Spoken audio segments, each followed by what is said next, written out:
This is the 5:30 p.m. call of the Blount County Corrections Partnership meeting, Monday, August 26, 2013. All members present, please register. Or actually, we don't need to register. We need to do a, can we just call roll, please? Burkhalter. Here. Kaler. Here. Dunn. Farmer. French. Here. Green. Here. You have a quorum. At this time, I will ask that you direct your attention to the screen for the emergency evacuation. Before we get started, let me read the emergency evacuation procedures. In the event of an emergency evacuation, an alarm will sound. Everyone should exit the building by way of the nearest stairwell in a safe and effective manner. If the nearest stairwell is blocked by smoke, use the other stairwell. Do not use the elevator. Once you have reached the main floor, follow the exit signs to exit the building and quickly proceed away from the building. Please be mindful of others evacuating and of emergency vehicles.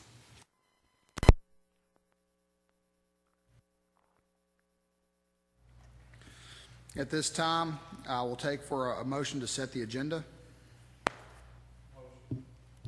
Motion made by Mr. Green to set the agenda. Is there a second? Second. Motion to set the agenda as published and seconded. All in favor say aye. Aye. Any no? Hearing no opposition, motion passes. The agenda is hereby set. Next is approval of the minutes. Entertain a motion to approve the minutes of June 24th, 2013. Motion made by Mr. Green. Do I have a second? I was not in attendance, so you may want to second that. Second made by Mr. French. Is there any discussion? Seeing no discussion, please vote by saying aye. Aye. Opposed? Approval of the minutes passes. Next is item D, public input of items on the agenda. Is there anybody that wishes to speak to items on the agenda? Seeing no hands, I am going to make one announcement. Chief Ron Dunn turned in his resignation today from this committee, so we have a vacancy that we will need to fill at the September commission meeting. He is retiring in 67 days, and which is hard to believe that's what he's doing, but we will take up appointments at that time from the Sheriff's Department because the committee is composed of 2 members from the Sheriff's Department. And that will be at the September commission meeting. Next is unfinished business. We have no unfinished business. Next is item F, new business. Update regarding the GPS monitoring program. Joni, can you give us an update about that, please?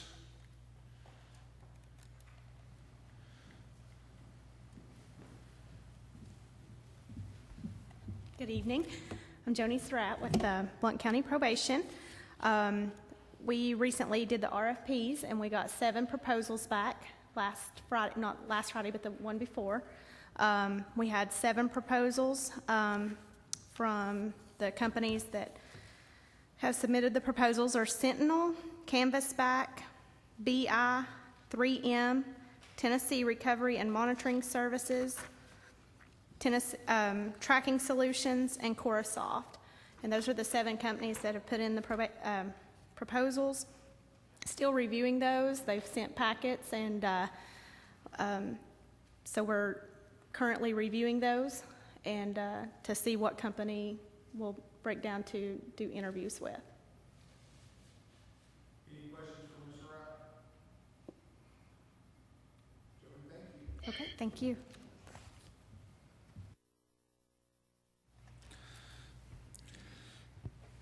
The next item is going to be presentations to the committee regarding the RFQs for the needs assessment. Mr. Kaler? I just want to ask a brief question. And I don't claim to be an expert at all in regard to this process, but I tend to utilize past history, things that I'm familiar with. And I pose this question to other members of the committee. Have we talked about a project manager or a project management team to assist in this process? That's the first part of the question. Second part of the question is, are our gentlemen here that are presenting tonight presenting as part of their presentation not only a needs assessment but also a proposal for a project management activities. Mr. Keller, at the last meeting of this one, we decided to break it up into two avenues. The first one is going to be a needs assessment, and the three companies that are here tonight are going to talk about just giving us a needs assessment as to where we need to be with the jail. And then after we get back that needs assessment, then we're going to do another RFQ on the actual construction project, if that is the recommendation of this committee, based upon what that needs assessment comes back with. And that time, that's where the site plan, or the project manager, as you called it, the architectural selection, that's where that would take place at that time. But this one is just for the needs assessment. Is that correct, Ms. Johnson?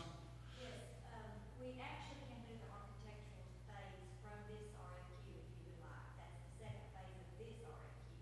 When we get to construction phase, that is a totally separate RFP. So this tonight is phase one, the needs assessment. That's all we're looking at at this point. What's the next question, Mr. Keller? Well, it's not really a question, it's a statement, and again, I'm simply asking these questions because I want to have a better understanding of the process and make sure that I'm keying in on what I need to key in on. Again, like I said, I tend to utilize past experience, and I'm not dropping names, I'm just using information that I have available to me. I know that, obviously, everybody knows I work for the city, and I know during the planning phase of the new municipal building, the planning phase of the last two elementary schools that the city of Maryville built, the planning stage of numerous projects at Maryville College, and if I'm not mistaken, the new Alcoa High School project, they had Lawler Wood as part of, and like I said, I'm not suggesting we push them, I'm just saying that that was the process, and I just want to make sure that we're approaching this from the right angle. That's Your point is made, Mr. Keller. Where we are tonight is we were at the last meeting was to go ahead and go forward with just having a needs assessment.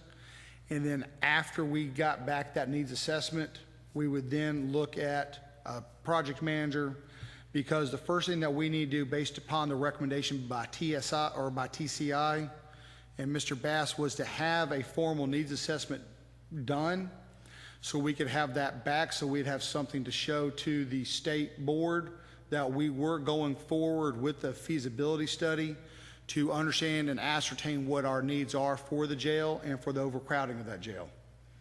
So that's kind of how we got to this position where we are this evening. I apologize for you having to bring me up to date, and I appreciate it. Thank you. You're welcome. Any other questions?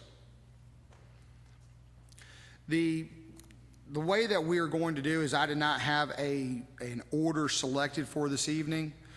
The first gentleman that's going to present is going to be Alan Kalmanoff. He is with I'll get the exact name here, the Institute for Law and Policy Planning. The reason why he was chosen first is because he wanted to go first. Everybody else wanted to go last. And he is in Italy right now, and he's coming into us via Skype or Facebook or one of those new modern technologies. Mr. Kalmanoff, can you hear us? Yes, can you hear me? We can hear you. Are you ready to start? Yes, sir. Then I will turn off my microphone so you can have the floor.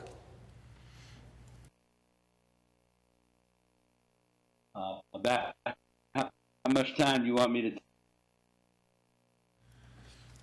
I believe that we were set this for, Ms. Johnson, did we tell everybody 15 minutes? Yes. 15 minutes, then questions. So 15 minutes, Mr. Kalmanoff. Okay, I will start by introducing myself and my organization and make a couple of what I think are the key points. And then I would hope that you felt free to interrupt me right along, because I'm easily interrupted, and I think your questions are probably more important than my presentation. But briefly, the Institute for Law and Policy Planning is a 43-year-old nonprofit agency that has done studies of this type and related criminal justice studies for about 400 counties in that 43 years. And We're known for our cost issues, for being able to do studies that save counties money, $1 billion in the last 10 years. We're known for the first direct supervision county jail in the country, the Martinez County Jail, that's called now the New Generation Jail. It's promoted by NIC and the Bureau of Prisons all over the country as the sort of model. We're known for straight talk. We're primarily known for no conflict of interest. Almost always in these studies, the folks we compete against are architects or construction companies or both, who are doing a study solely to get the building. And obviously you wouldn't want somebody to recommend a building and then get an architectural fee for building it if your concern was to get an objective evaluation of your needs. We're known for national practice. We work all over the country.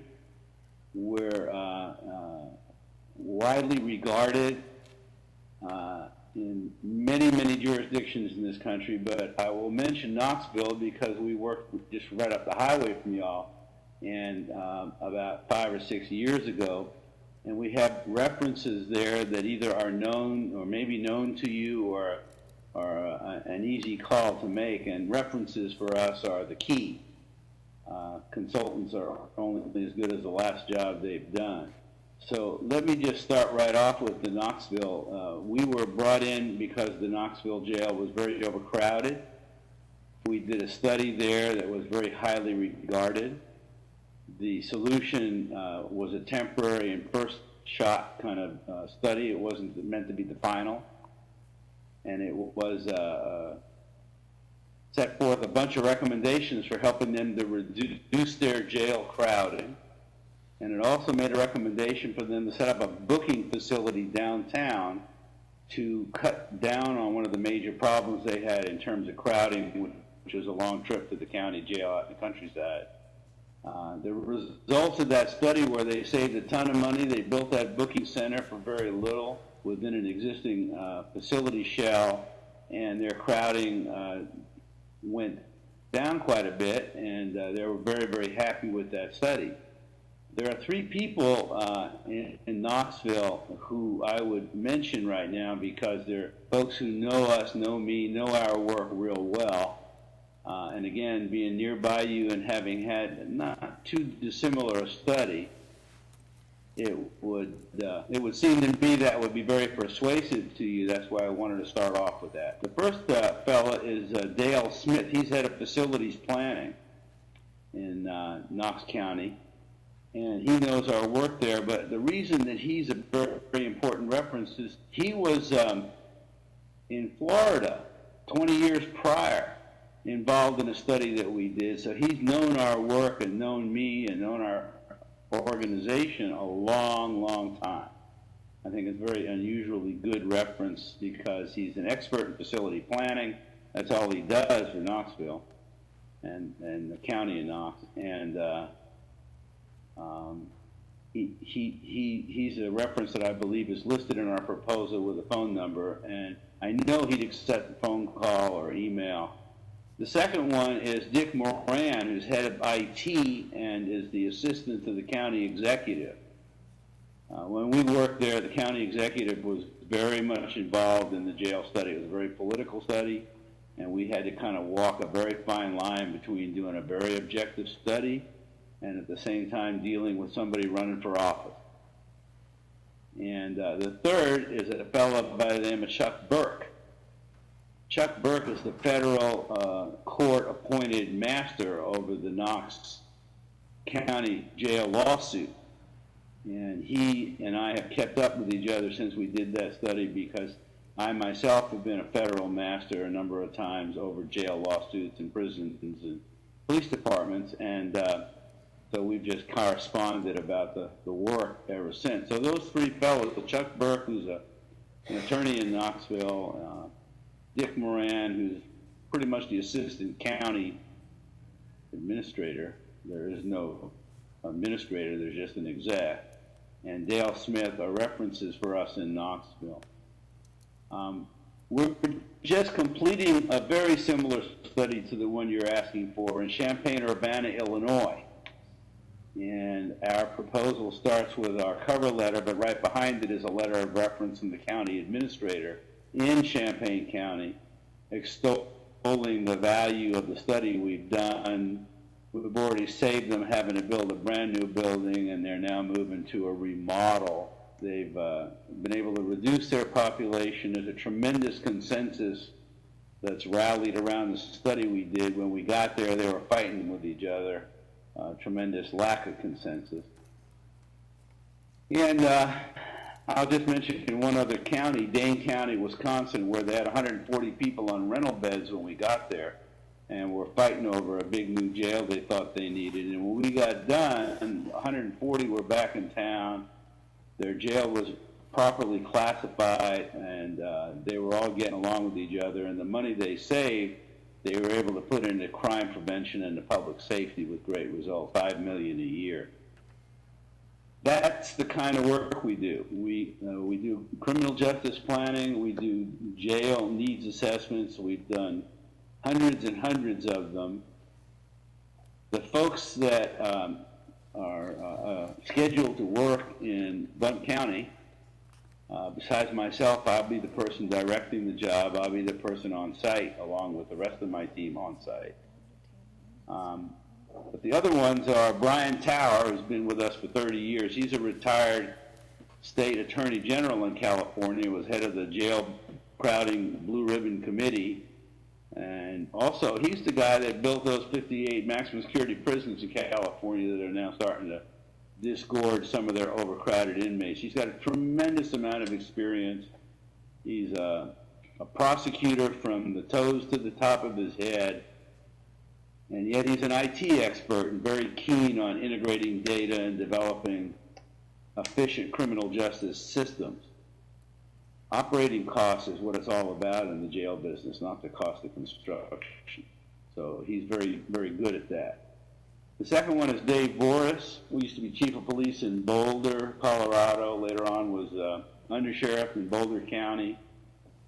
Been involved in about 1,000 jails in this country, mostly for the Bureau of Prisons and the National Institute of Correction. Some of you may have heard of the PONY program. He's the guy that developed that program and ran it for many, many years. We did an evaluation of that program, and it showed $400,000 to 1 cost-benefit ratio in a study for the U.S. Congress. Very powerful program for helping people think about how to build a new jail. Tom Everly, Director of Public Safety in Mecklenburg County, that's Charlotte, about 4 hours north of you, I believe, is the fellow who will do the statistics and jail profile studies. He's been with us for an awful long time.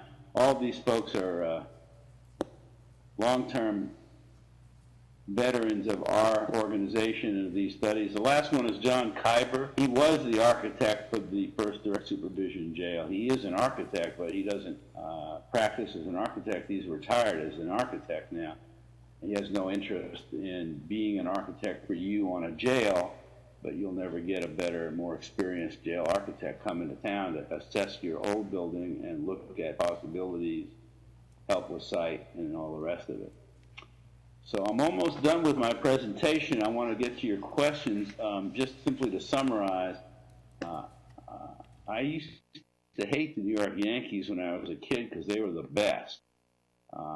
But I think we're the best, and I think that we can help you save a whole lot of money, do a very independent study, get you a building if that's what you need, or a remodel if that's what you need, or just to fix it up and change your system around if that's what you need. We know what we're doing, very professional. And again, right up the highway, there are 3 very strong references for our work. So I'm going to quit now and answer your questions, see if I can get to know you a little bit over all these miles. And I'd be looking forward to coming there and working with you in person if we are awarded this job. Thank you, sir. Is there any questions for Mr. Kalmanoff that the committee has? Mr. French, Mr. Kaler, Mr. Green? Mr. Kalmanoff, thank you very much for your time, and have a safe trip on your return to the States. And enjoy Italy. No question. There are no questions from the committee right now in your presentation. Apparently you covered all the questions they had. Well, all right. Thanks for the good wishes. I hope you choose us. I do have one. One question did come to mind. You said you were a federal master over jail overcrowding. Yes, sir. How many times have you been appointed by a federal judge for that position? I've been appointed by federal judges to be a master or a monitor about 3 or 4 times. Once over the whole California prison system, and once over a police department. And I've also been different kinds of roles that are called master or monitor. I was over the Minneapolis, Minnesota jail, but it was also over the whole criminal justice system there about 15 years ago. And thinking back, I'd have to sort of count them up, but it's not been infrequent. I'm a law professor with the kind of background that tends to get appointed to those kinds of positions. Well, thank you very much, sir, and thank you for your presentation this evening. Thank you. Good luck to you all. Thank you. At this time, we are going to, I've got marked down here that Mosley is going to be heads and Barber is going to be tails. I don't think either one of them are in the room, but my only problem is I forgot to bring a coin. Anybody have a coin in their pocket? Well, I think I found it. I got it here. I have no other way of deciding between a 1 or a 2 except for heads and tails. Anybody else on the committee have a better idea?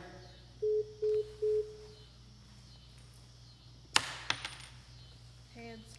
It is heads. So we will have Mosley present next, and that's going to be Dan Mace, Todd Davis, and Mike Treadway. And then following after that will be the group from Barber. Gentlemen, if y'all are out in the hallway, can y'all come in?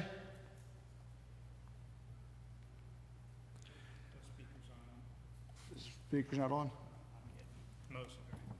Mosley.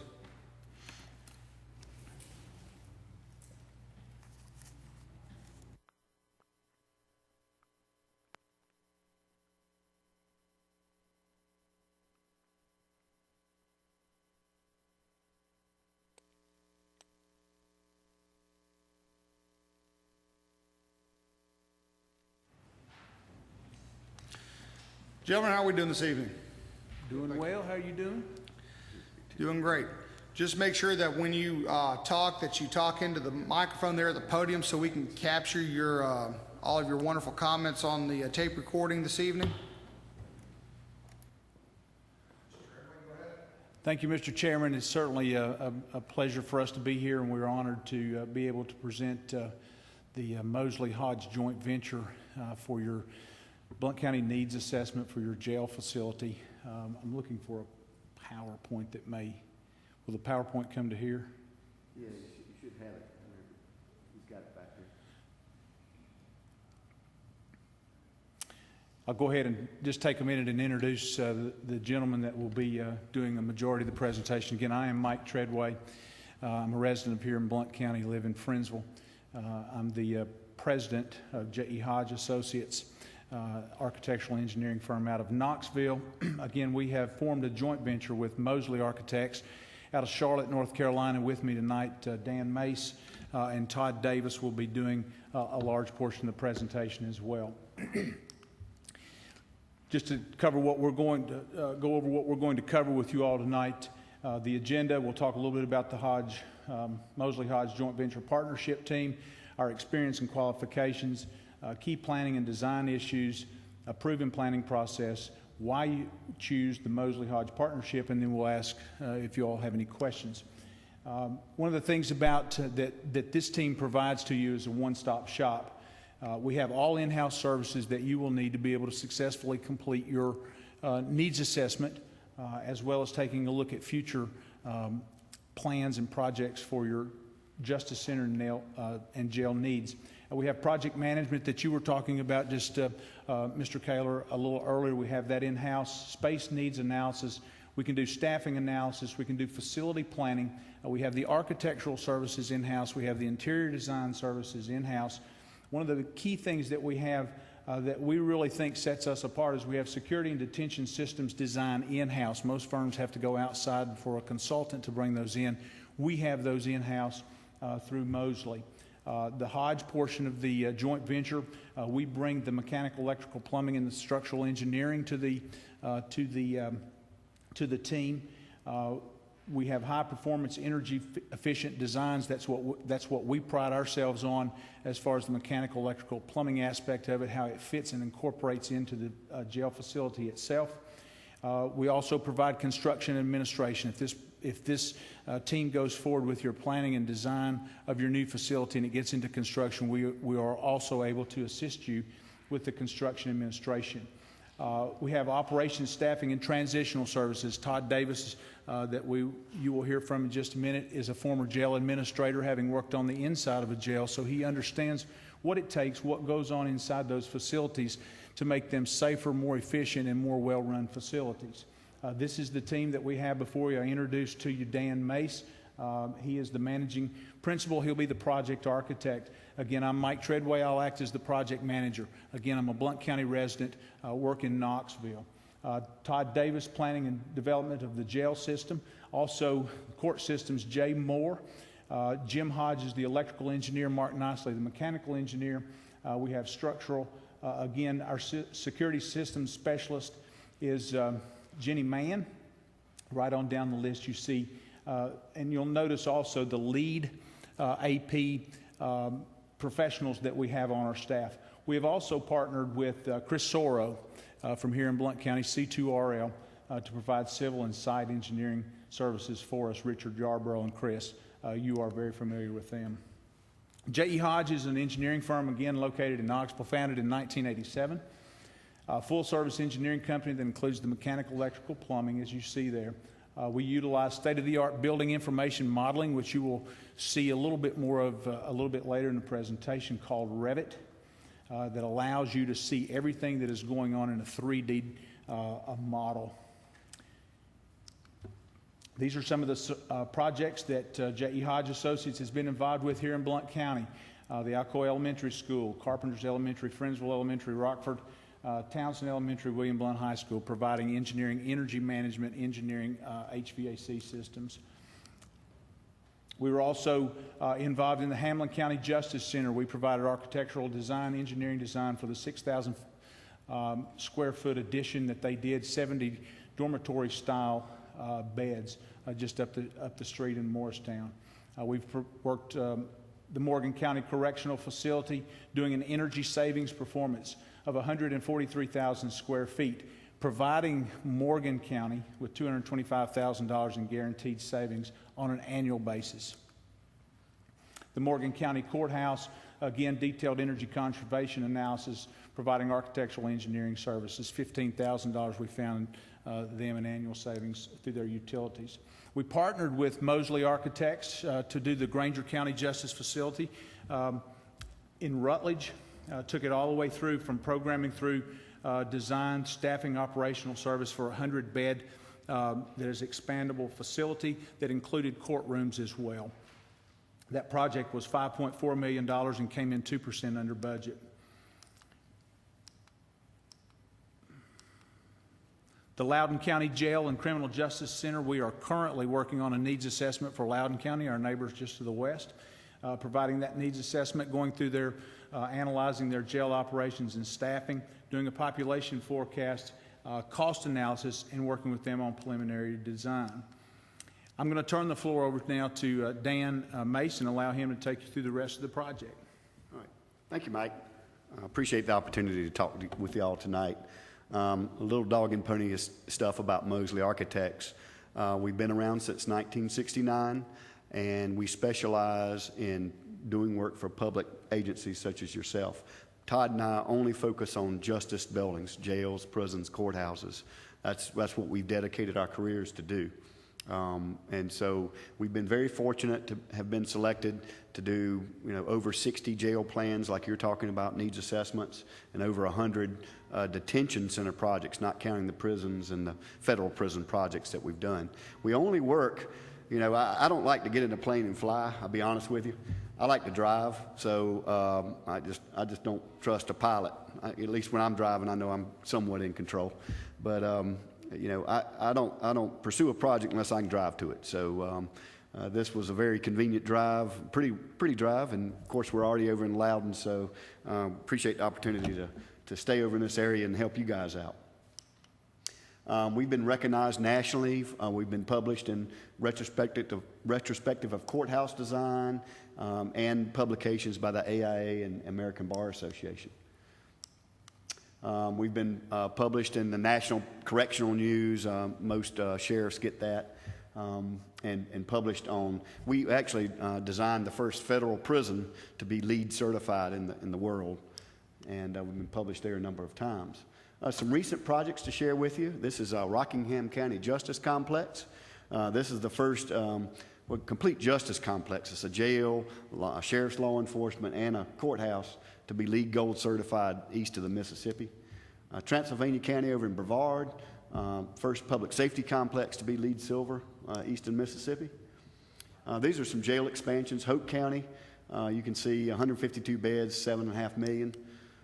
York County Justice, $11.2 million, 234 bed expansion onto that facility. Very similar to needs that you have. Their core facility was getting kind of overgrown and they needed to expand, and we were able to update also their security electronics as well. Lincoln County, $6.1 million for that project, came in $500,000 under budget. A little bit about our study phase, this phase for the needs assessment, what we like to do, and I think it makes our team unique, is we really involved your stakeholders in this process. We're not going to come in with, thinking that we know more than you do. Every county's different. Everybody operates differently. It's important and vital that whatever solution we recommend is something that you can operate and manage and pay for, and it's safe and secure.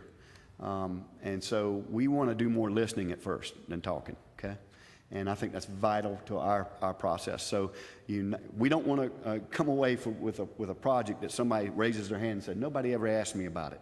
That's not what we're going to do. We've got a lot of processes that we go through to make sure we are incorporating all the comments that we hear from during the course of the project. Are no stupid questions. All right, Todd, I'm going to turn it over to you to talk about the jail study in itself. Thanks, Steve. Usually I like to start by saying I'm not an architect and not an engineer, and kind of glad, because I don't think you'd want any building that I could draw to start with. One of the main things my involvement would be from operations.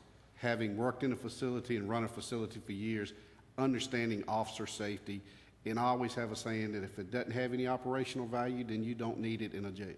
It has to bring value to it. We look at things by keeping inmates in their housing units.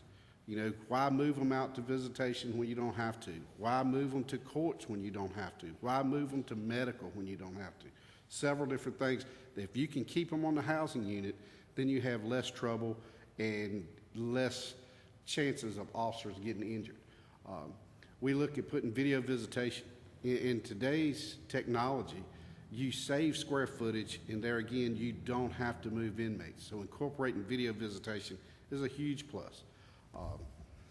We look at putting multi-purpose rooms off the housing units. A lot of jails have maybe a multi-purpose room that may be in the middle of several housing units. Well, then you're still having to move those inmates. Church services, any type of educational programs, anything that you're doing, you've got to move them down the hall. There again, moving inmates causes problems and causes you to have more staff. Blind corners. When we toured your building, the two lieutenants that took us through the tour kept pointing out, we can't see here and we can't see there. And that was kind of obvious from what we saw, some of the deficiencies. Nobody can design a jail with 0 blind corners, but we try to feel like that we do it better than anybody else because we look at it from the officer's eyes. What is the officer going to see? What do they need to see? And so that's what we try to do. We minimize the intake and staff movement. When inmates are brought in, have a safe and secure area where the arresting officer can process and then move them into the actual jail security intake area. Minimize maintenance requirements in pods. Currently, you know, if one toilet breaks in a jail cell, most of the time you've got to evacuate all of the inmates out so maintenance can get in there. We did one of the first rear chase facilities that was ever done. It is where you can still operate with the inmates in there and maintenance can get back there. Plus, anytime you get maintenance to come in, whether it be in-house maintenance or if you have to contract it out, you have the chance of them leaving a tool, a wire, a screw, anything that they've worked on behind that then becomes a weapon. I've seen inmates take toothbrushes and pieces off of an ink pen and actually make a weapon out of it that they could kill somebody with. So that we try to eliminate that. Centralized building support services, your recreation, your laundry. I've been in some facilities, it's like the green mile between the laundry area and the housing unit. Well, then that too takes up staff time. So we look into all of that, try to minimize it. Adequate core spaces. One of the things that I observed going through y'all's facility, storage is the lack of. And that happens a lot when you're overcrowding. It's not something that you can do because you end up taking spaces that maybe eventually were meant for storage and converting into something else. So we looked at ways that we actually think that we could help you some on your property storage without bricks and mortar, just more efficient storage systems, different ways, high density shelving and things like that. The kitchen area, the kitchen looked pretty substantial to me, but you didn't have any dry storage. And where that hurts you is you can't order stuff in bulk. So by not being able to order in bulk, then you're paying more for it. So that's killing your jail budget instead of having to order a week at a time as opposed to 3-4 weeks of stuff at a time. The laundry and the dryer and the washer, you know, proper ventilation, we see that's a problem. Most jail fires that you hear of, that's where they start. They start with the dryer. I'd say 95% of all jail fires are created from the dryer, not having adequate ventilation. And then again, I said, did I talk about storage? I don't think you can ever have enough storage, but it has to be strategically placed throughout the building that helps you operate more efficiently. We take a look at all of that. Integrated security designs. IP-enabled devices with technology today, just like y'all use Skype for the interview, the first interview. There's ways that we can integrate IP devices that help in operations. Not every bell and whistle is worth the money. We like to evaluate those bells and whistles and make sure that they're worth having. Video visitation, we talked about. Audio recording on your cameras. You go into jails and you see... Todd, we got 1 minute. Okay, I need to speed this up. You see all kinds of monitors, but if you can't record it, you're in trouble. Identifies priorities, strategy goals. We'll facilitate workshops with stakeholders. We'll produce your forecasted bed need on what you need and identify. And then phasing the project. If it calls for certain much that doesn't match the budget, then we can produce a phasing approach to where you can do it in phases to get there. Yeah, let's just scan through some of these real quick since we're about out of time. We've got a questionnaire that will help facilitate the program. We'll generate the program based upon Todd's projected needs out for 30 years. And we help graphically produce that. So again, here's where the architecture comes back in. We'll help visually look at your options. So it's not just data on a study in a book. It's something we could use and plan for, and also look at future expansion beyond this one. We get graphic in terms of graphic plans. This is where Mike was talking about BIM. You can see we've got some virtual models here, so you can really see what the building's going to look like before you do that.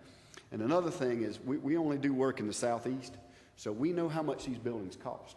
We're known for not building cheap buildings, but building high-quality buildings that are easy to maintain, that don't have to cost a fortune. I'm an efficiency nut. If you waste a corridor, That's money you've had to pay for it's just from getting here to from point A to point B.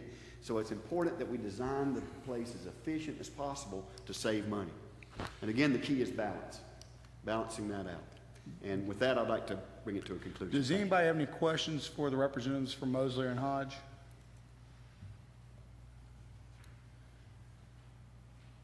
Tried to cover a lot.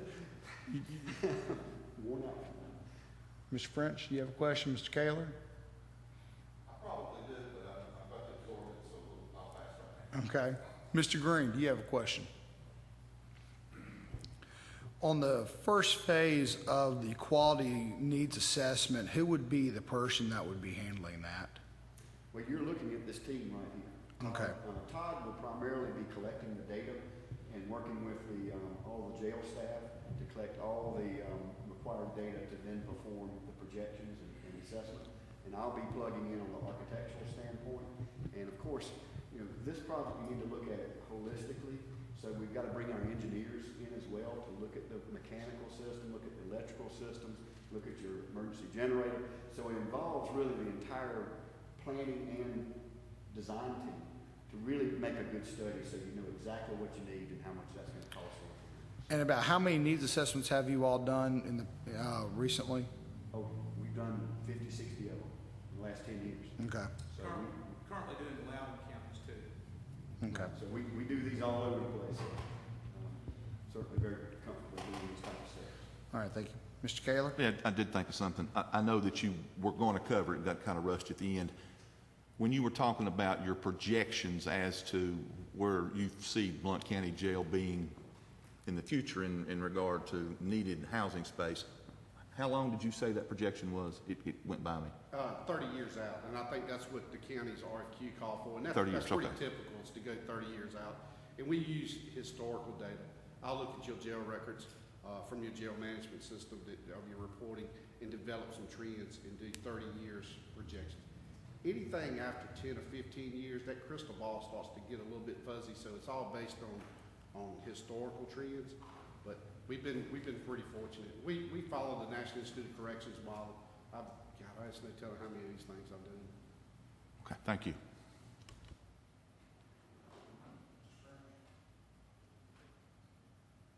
Yeah, I was just going to ask, as far as your needs assessment goes, what is the scope as far as, I know bricks and mortar is probably your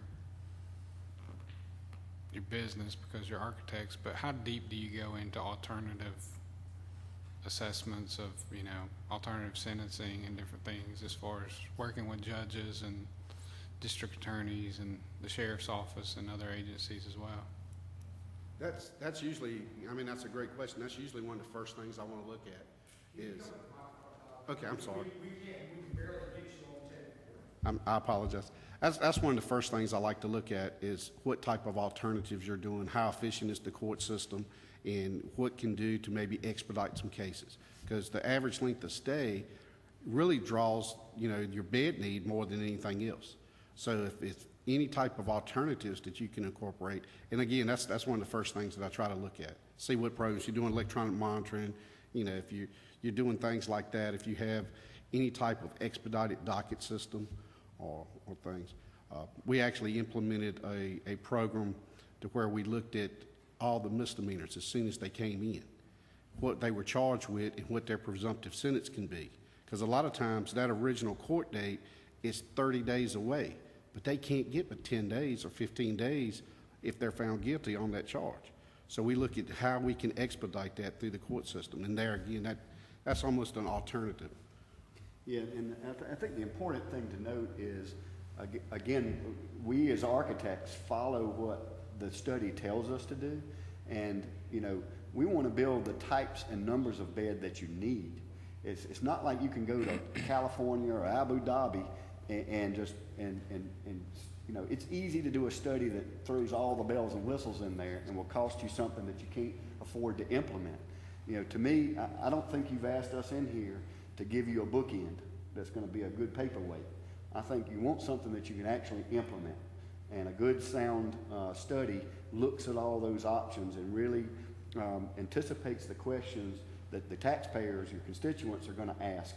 You know, are you being good stewards? Are we spending money where we need to and building what we need here in Blount? So, that's And I a asked great that question because I know I don't know if y'all were in here when, on the agenda, we got an update on regarding our GPS monitoring and how your assessment would incorporate, you know, what we're currently trying to do through probation and other avenues.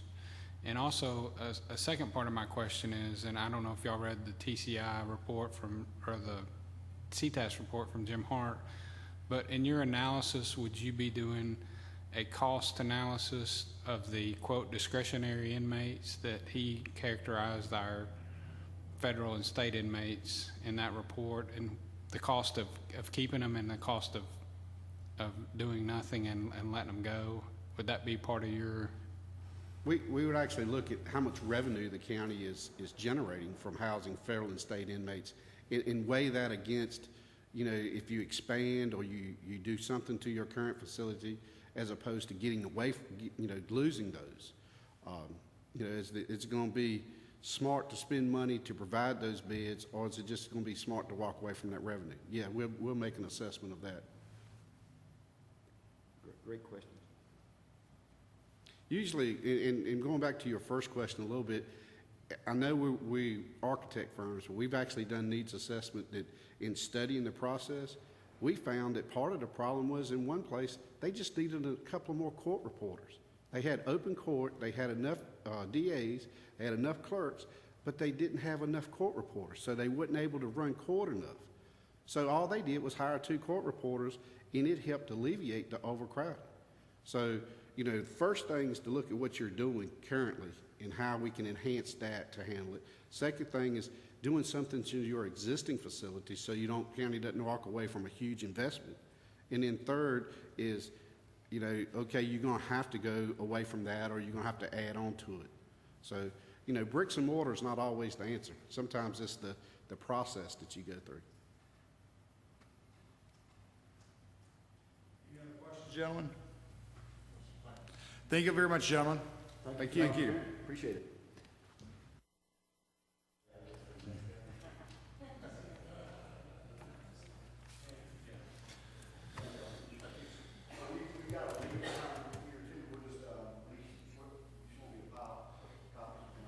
Yeah, you can just leave them on that front desk right there, and I'll get them as we walk out. Thank you. The next presentation is going to be by Barbara McMurray and Carter Gobble Lee. The 3 presenters will be Kelly Hedden, Mike Dulzy, and Alan Richardson. But if I mispronounce anybody's name, please forgive me, and they can correct when they come into the room.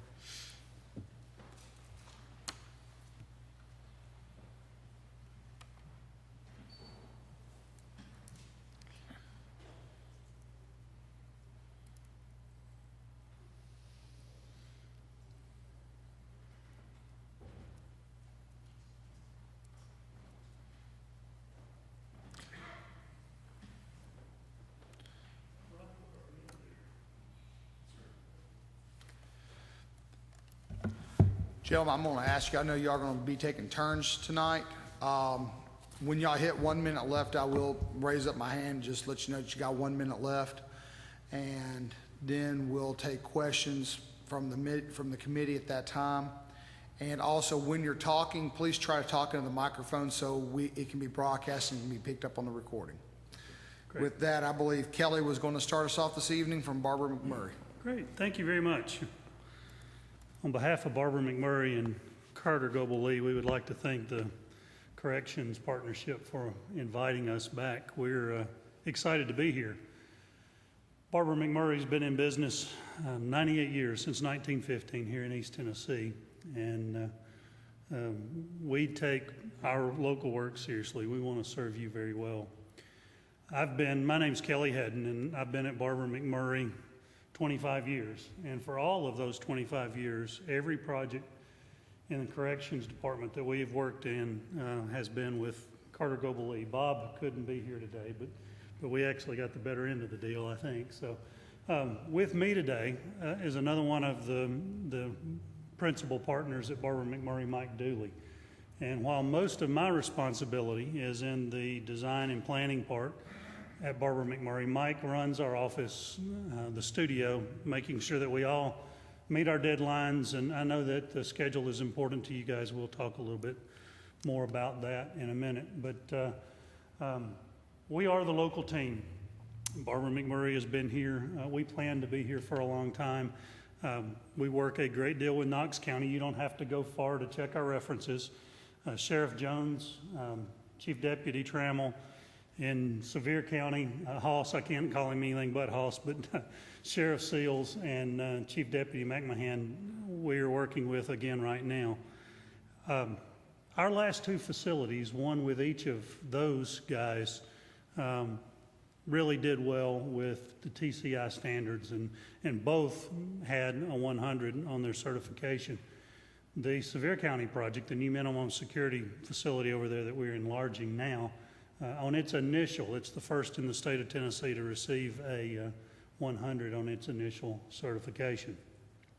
I mentioned that I've worked a great deal with Bob, and Alan Richardson from Carter Goble Lee is here in Bob's place, and actually we got the better end of the deal I mentioned. But Alan started as an officer in corrections. He's been in your seat in corrections. He worked his all the way through to become an administrator. He knows what it takes to have a jail facility, how to run it, how to work it, and he's actually a great person to begin to talk about the needs assessment. Carter Goble Lee's done 46 Tennessee projects. Barber McMurray, Carter Goble Lee CGL team are the sole provider of services to Knox County over the last 25, 26 years. With that, Alan, I'm going to turn it over to you and let you go. Good evening. My name again is Alan Richardson. I'm with CGL.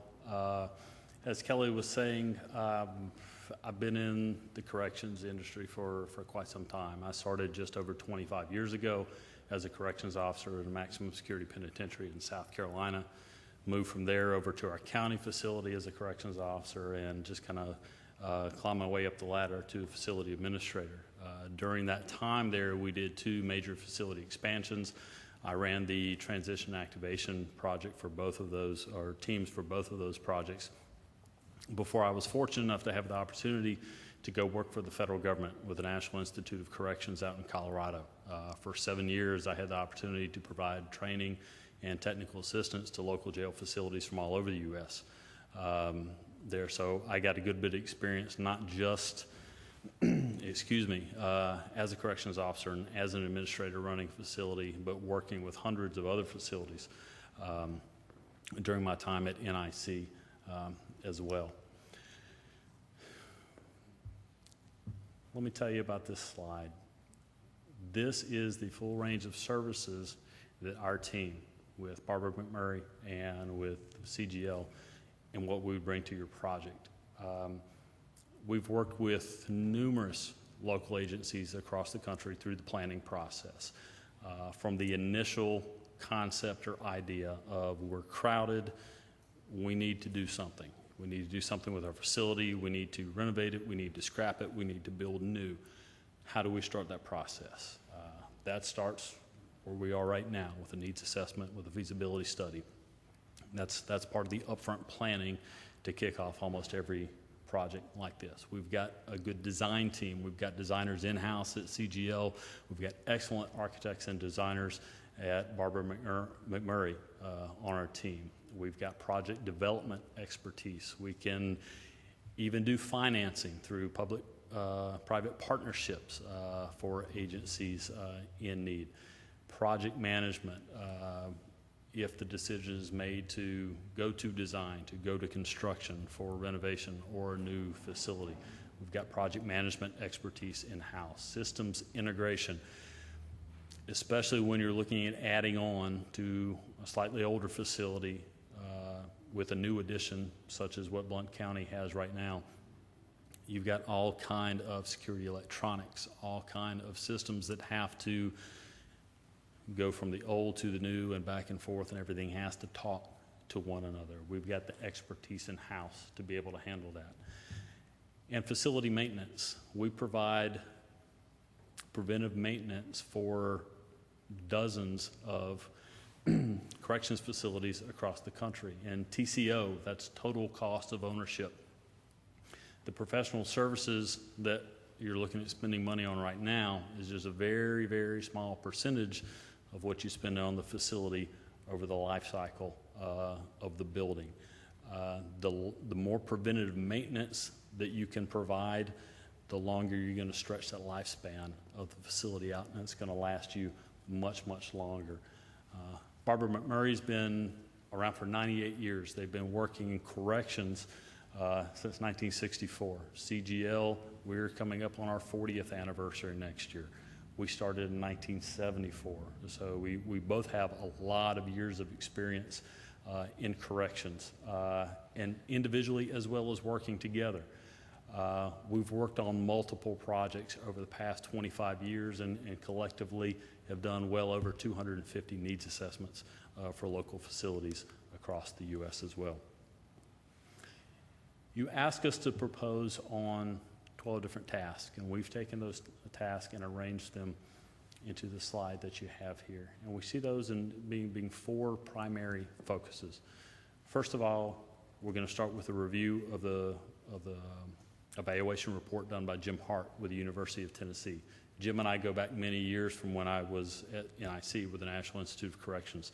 I hired Jim to work on quite a few projects for us when I was there. So you've got a great resource here in Tennessee with Jim.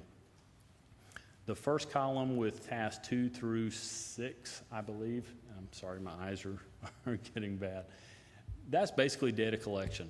What information do we have to gather to establish a baseline of where you are now to move forward? The first one, evaluating the current facility, that's going to be a good bit of on-site time and walking through and doing a physical assessment. But 3, 4, and 5, that's data gathering. That's from crime data and statistics, that's jail data, that's courts data.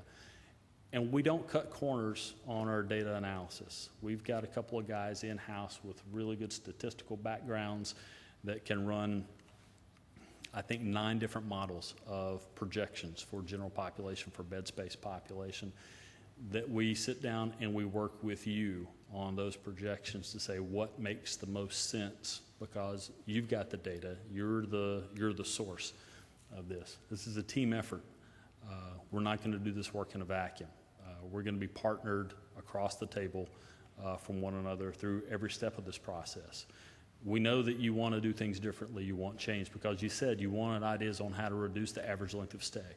You want ideas on how to better use pretrial services. You want ideas on how to better use alternative sentencing programs. This data lays the groundwork and the foundation for making all of those decisions. And then the next column is, what are we going to do with the information?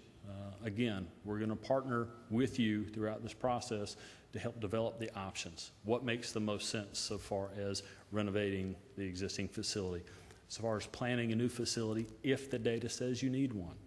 Because again, this is a needs assessment. This is not an automatic first step into building a new jail. It may turn out to be that way. But right now, we need to get the data, we need to run the analyses to see what the best option is for Blount County in moving forward with corrections. And then that last column is a single task, and that's a public awareness strategy and program. I talked about us being a partnership, being in a partnership and being a team. The public has to be a part of that team, has to be a part of that process. Our experience has shown if the public is not involved as a partner in this from the very beginning, the chance of success goes way down. This is their facility, this is their tax money. I know we all answer to the general public. They've got to be involved in this process as well. Mike, thanks. Again, I'm Mike Dooley with Barbara McMurray. What this slide is a project schedule for the needs assessment. The left-hand column in blue are the tasks that have been outlined, and you can see on the right with the tan and the red bars, those are the individual task durations.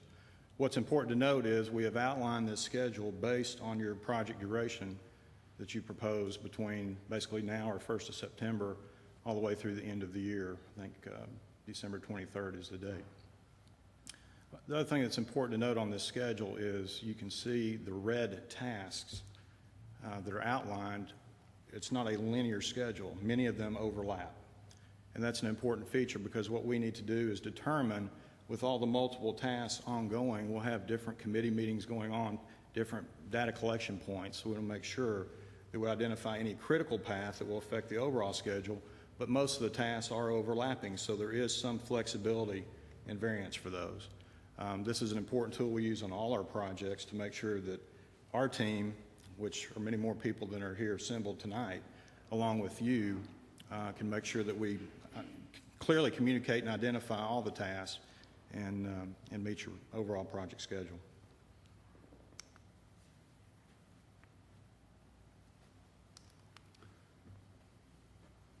We talked a lot about team, and I went through it quickly when we were going through the introductory slide, but the engineers on that team, Barbara McMurray, Carter Goble Lee, we've all worked together providing the type of service that you need here in Blount County. We're experienced, we're great at setting down, looking, putting together a complete range of services from planning all the way through implementation. We can't just throw money at a project. It's critical. Matter of fact, we want to help you save money where we can. We mentioned earlier looking at your existing facilities. That's important. How much can we utilize? Let's see if we can clean up, make them more efficient, build less if possible. That total cost of ownership is a big deal. If there's one thing that you remember about this afternoon, I hope it is that we don't shortchange this process, whomever you choose. This is an important process. Alan mentioned that the percentage that you pay for professional services is very low. It's actually somewhere around 1%. In the life of this project, 1% of the dollars you spend will dictate the other 99. It's important that that process, that 1%, be taken, be thoughtfully done, and work through for you guys. There's not a one-size-fits-all. We won't take something that we've done somewhere else and say, hey, here it is. We want to custom tailor something specifically for you, your existing facilities, and your future needs. Nobody wants to build prisons. Everybody wants them locked up, but we don't want to have to pay for them. So I'm the same too. I'm a taxpayer, but we want to make sure we're working for you guys. We want to partner with you. Alan mentioned that the public is a big part of this process. We want to work with you to take this project, to sell it to the community, but let them know that this is the least that we have to do to provide the best amount of service that you possibly can get. We thank you. We want this job. We want to work with Blount County. It's important to us. That's why there are two partners here from Barbara McMurray. That's why Alan is here from Carter Goble Lee. We want this work. We're excited about the opportunity. If we're lucky enough, we would love to start tomorrow. So with that, we'll open it up to any questions you might have. Thank you, gentlemen. Mr. French, Mr. Kaler, Mr. Green, do y'all have any questions that y'all like to ask? Yeah, I'd like to ask, kind of along the same question I asked the other, is part of your analysis, I'm sure you all have read Mr. Hart's report. I think that was part of the proposal. And one of the things that he put in the proposal was what he characterized as discretionary inmates, which would be our state and federal inmates.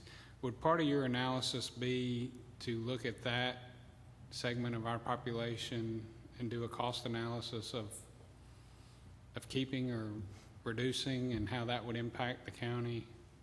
Yes, sir, it definitely would. The big difference with discretionary inmates versus the other inmates is the discretionary inmates are here on a contractual basis. You get to set the terms of that contract as to how many of those inmates you're going to take and how many of those inmates you're going to house. We'll look at your contract now. We'll look at the terms of it, how far out it goes, and we can definitely set that population of inmates aside. When we do the population projections, it will be for your regular inmate population there.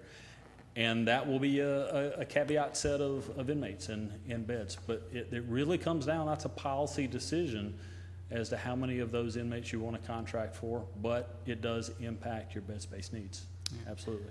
The other question I had for the other firm is in your analysis, will you analyze the cost of doing nothing? When I talked about, I think it was steps 3, 4, and 5, and that's the data collection of the as-is right now, and getting that information as your baseline.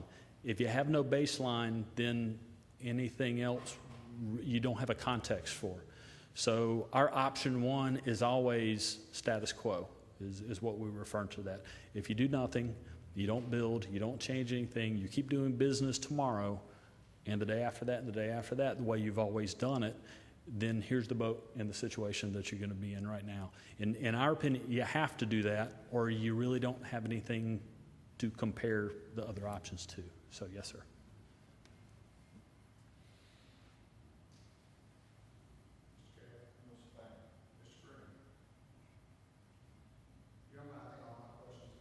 All my questions have been answered. Thank you all very much for coming this evening. Thank you. Appreciate it. Thank you very much.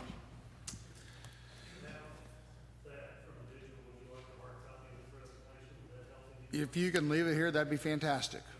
Thank you.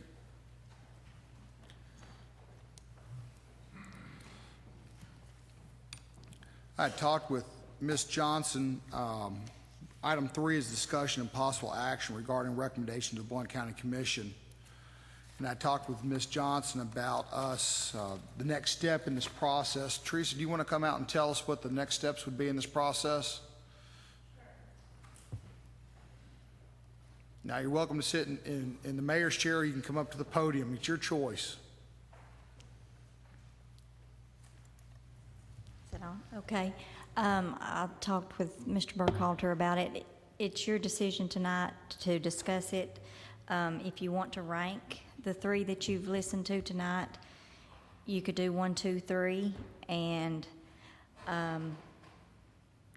our choice then would be the low score. It'd be like golf. You would take whoever has the lowest score among the votes.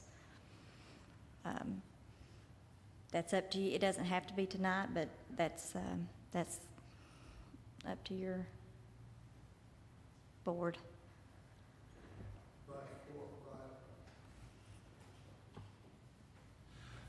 But kind of the procedures, we don't have a budget, so whatever recommendation we make tonight, we will have to forward to the Budget Committee for them to approve the contract for a needs assessment, and it will have to come out of the debt reserve unless if the mayor's budget has any additional funds that we could cover this cost. Is that? Yes, we don't have, I haven't seen any funding approved for it, so this would just be a recommendation. There would be negotiations on the cost of whoever you do select. But that would be handled, but the negotiations would be handled by the purchasing department, and then it would go forward to the Budget Committee for approval and then back to the full commission. Yes. So our role here tonight, if we want to do it this evening, would be to recommend to give Ms. Johnson the purchasing ranking of 1 through 3. She would start negotiating with our selection first, and then if they can't reach an agreement, go to the 2, then 3, and then take it to the purchasing department or to the Budget Committee for approval in September.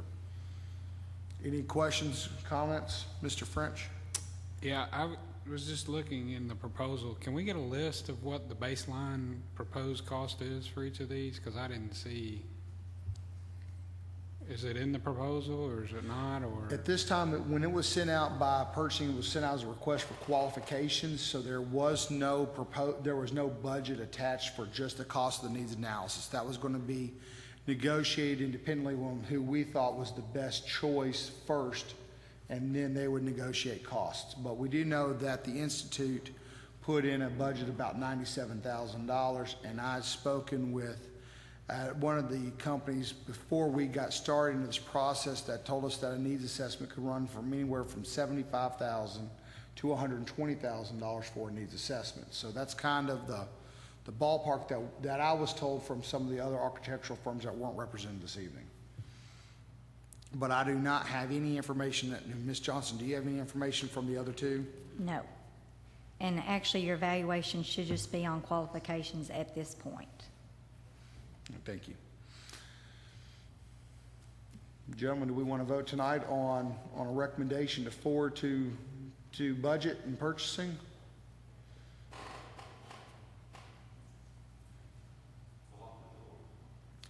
Well, we can also, we can recess the meeting and reconvene, say, in 2 weeks' time to have just the vote of recommendations out of the three tonight. I mean, it's a lot to absorb. I know Jeff and I have been a little bit more indelved in these things than the other two members have, but that's this committee's call, and we can recess until before the agenda meeting, if you wanted to, or even before the next agenda meeting in September. On September the 10th, that'd be about 2 weeks for you to think about, and then we could reconvene then, say at 5:30, have an hour meeting, and then recess to the full agenda meeting. And then we'd be in October before we could start the needs assessment.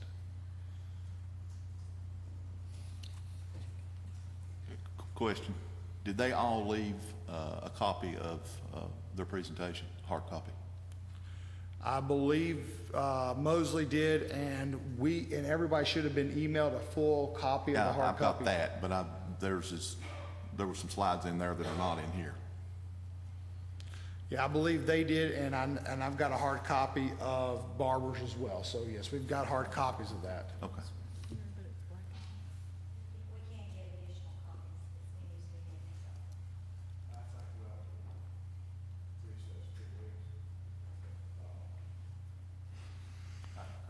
be Okay, so the recommendation is recess for 2 weeks. Do we want to? 2 weeks would put us. Do we want to recess to 5:30 on Tuesday, September the 10th? Now we have the agenda meeting at 6:30 that evening. We could reconvene at 5:30. I mean, Yeah, I just had a question, if it's appropriate. go ahead. Is there a motion? I didn't know if there was a motion to recess. Well, there hasn't been an official Okay. motion made. Right now, we're just talking. I was just, during this time, if we choose to recess, how can we as a committee or individuals on the committee investigate their quote references? Is that something we need to do through the purchasing department, or? Each one of us as committee members have the right to investigate their references because they made it part of our public document. So we each have the right to do any type of independent investigation we want to do into the references that were named or listed in the packets. And I know I spoke with Ms. Johnson that she has not done any in-depth research because when she went through the 7 presentations that were given in and started going through them, she spent most of her time doing that. I told her that we would let this committee then, if we wanted to give her any direction on that, we could, or if we wanted to take it upon ourselves to investigate further, we'd kind of give her some direction instead of her just working through and spinning her wheels.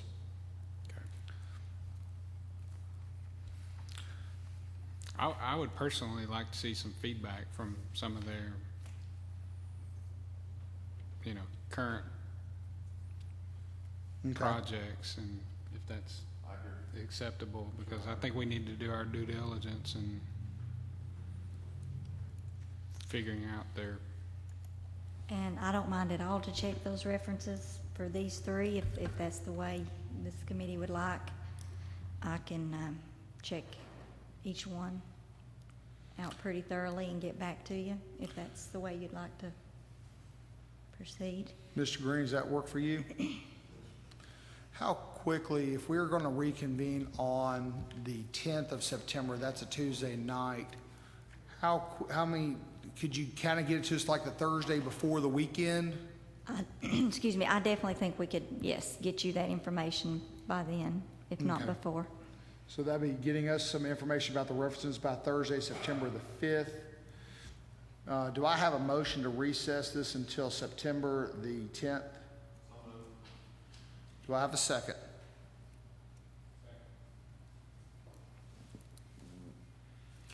We have a motion to recess until September the 10th with Ms. Johnson getting us information about the references that were provided on the three people that presented this tonight to us all by September the 5th. There is a motion, it's been seconded. Any discussion? Is that for 5:30 to reconvene at 5:30?